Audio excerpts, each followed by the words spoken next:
Kaya ang sakit na ito ay malala talaga, mas malalaki sa ibang sakit. Sakit sa bulsa natin to. O paano na ito? Kasi naman hindi mapigilan na waldas dito, waldas doon. Utang dito, utang doon.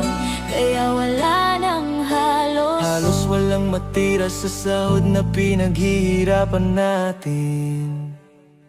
Meron tayong sakit, malala na sakit, na minsan lang maiiwasan, maiwasan lang kung darating ang kinsinas. Ang kinsinas na ito ay panandalian lamang, panandalian lamang dahil madali itong ubusin. Dahil sa mga gastusin ngayon, mataas ang mga bilihin, madaming babayaran, kapit tatalim. Kahit itipunin at tipunin, di pa rin ito sapat. Sapat sa ibang gusto, gusto nating bilhin. Kaya ang sakit na ito ay malala talaga, mas malalaki sa ibang sakit. Sakit sa bulsa natin to.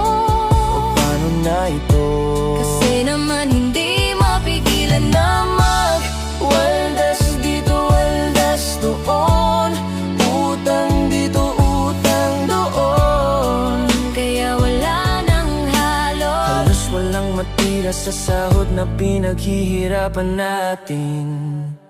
Kaya huwag mag-aksaya at magbili-bili, magbili ng kung ano-ano. Kahit di importante, di kailangan binibili. Kahit ano pa ang presyo nito, hindi na ito biro. Kaya halos wala nang matira. Kaya sa sobra nating abala, wala na tayong oras, oras sa ibang bagay at oras sa pamilya. Kaya halos natin makalimutan. Pagkatapos ng sahod, magantay pa ng kay tagal at mananaginip na sana ay bukas kinsinas na para magkasahod na ulit. Kasi mahirap na kung ang katawan natin ay manghingi ng kabagi.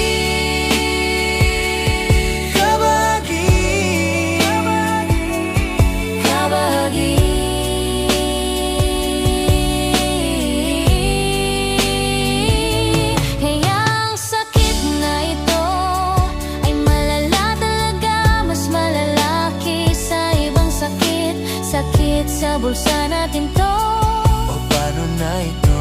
Kasi naman hindi mapigilan na waldas dito, waldas doon.